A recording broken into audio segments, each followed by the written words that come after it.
Hello and welcome to the upload for Tuesday, the 18th of September. I always stumble over when I don't do it on a Monday, sorry about that. Some cool stuff has happened, and that makes me happy for the future.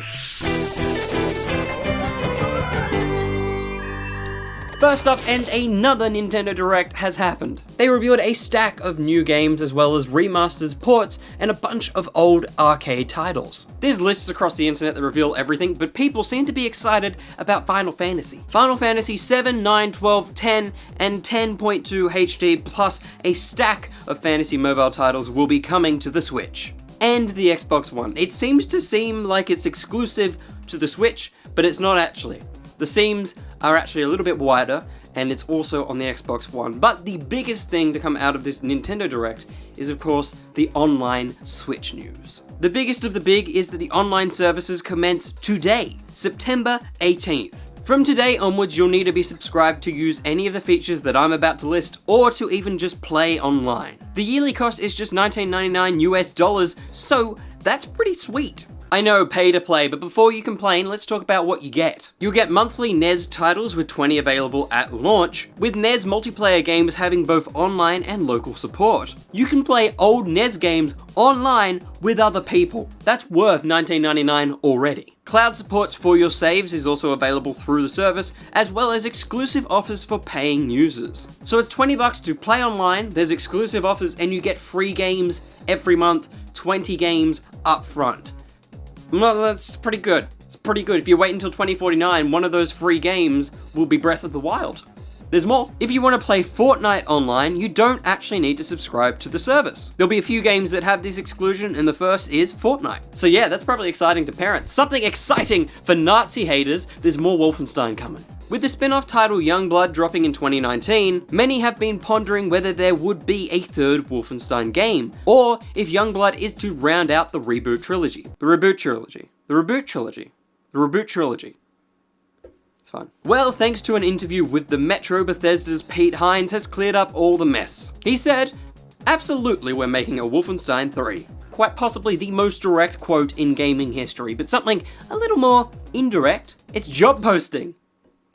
But for the job of a lifetime. Game devs Rocksteady have listed 20 vacancies for a new project of a highly anticipated AAA title on next generation platforms." And if you're like, who the crap are Rocksteady? They made the good Arkham games. I guess off the success of Spider-Man, they're like, oh, I guess it's time to do something, and that something has always been anticipated to be Superman. And, I mean, highly anticipated, Superman, pretty highly anticipated. What do you want this game to be? Let me know down in the comments. It's probably DC related, because they kind of have that IP nailed down, so let me know down below what hero or what villain you'd like to slip yourself into. But speaking of new games, let's move to Red Raw old ones. It's Assassin's Creed, everybody. And not the new one, no, Assassin's Creed 3 is getting remastered. Yes, the 6-year-old game. Imagine getting rid of your kid at 6 years old. Like, maybe just give it a few more years. It'll apparently boast new and updated mechanics and visual fidelity and all the other crap they usually say is in the game, but it's just filled with bugs. And it'll drop across all current gen consoles and PC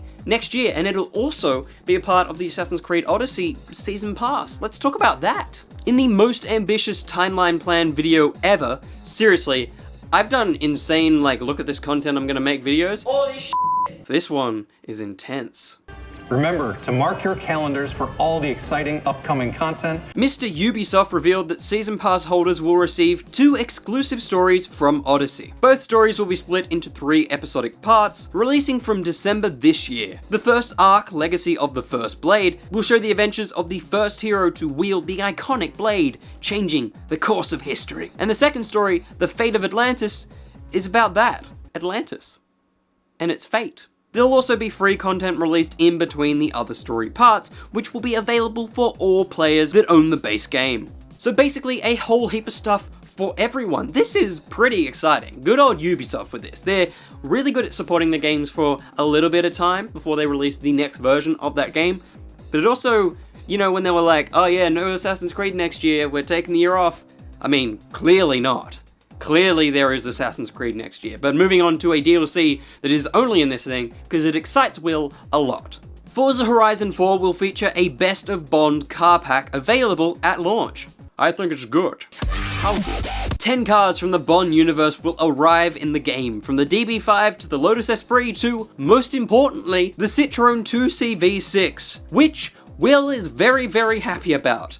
No sarcasm, I'm excited to drive that car. Each car will have all their gadgets included in the Forza Vista mode. Unfortunately, you won't be able to take down your opponents with your tire slashing wheels, but you will get to see those wheels in a showroom. The pack will be available at launch. There's no price yet, but it would be around $10 to $15. That's how much these car packs they generally are. But moving to our last bit of news, some new telly for your eyes. I should have gone this way. So eyes was the thing I ended with. Alan Wake, the 2010 action-adventure video game, is being translated into a TV series. The only lockdown news that we have for now is that Peter Calloway, showrunner for Marvel's Legion, has signed on to do more of that.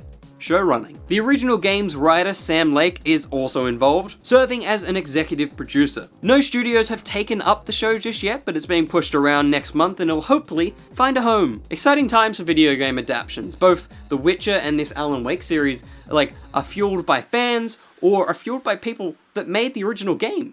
I have faith. I also have an upvote.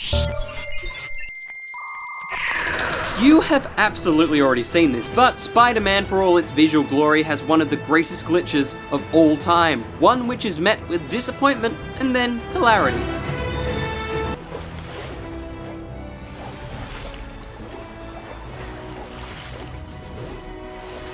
But that is all the gaming news we have for today. If you enjoyed this, remember you can hit that like button. You can also subscribe for more stuff. Remember to ring the bell though. And feel free to jump on over and give our Facebook and Instagram pages their respective followables too. Also, we have a Patreon. There's now 15 beautiful humans that have dropped by and dropped into our super secret Discord. Just $2, they'll get you in there. But look after yourself first, please. We have looked after ourselves to the point where we have exciting news for you all that you would have already heard if you're on our Facebook or Instagram, but we're going to PAX. ETTO will be at PAX, and PAX Oz to be specific, down in Melbourne, but to be even more specific, I mean we'll be there all 3 days, but to be even more specific, we're hosting a panel on Saturday the 27th of October, 9:30 PM in the Ibis Theatre at Melbourne's PAX. We're going to be trying to track down the best snack to attack whilst gaming. It's going to be messy, it's going to be fun. Our hands are going to be sticky taped to controllers. So if you're coming to PAX, or even if you're not, here's a reason to come to PAX. As long as you have an entry ticket, you'll be able to come in, hang out with us.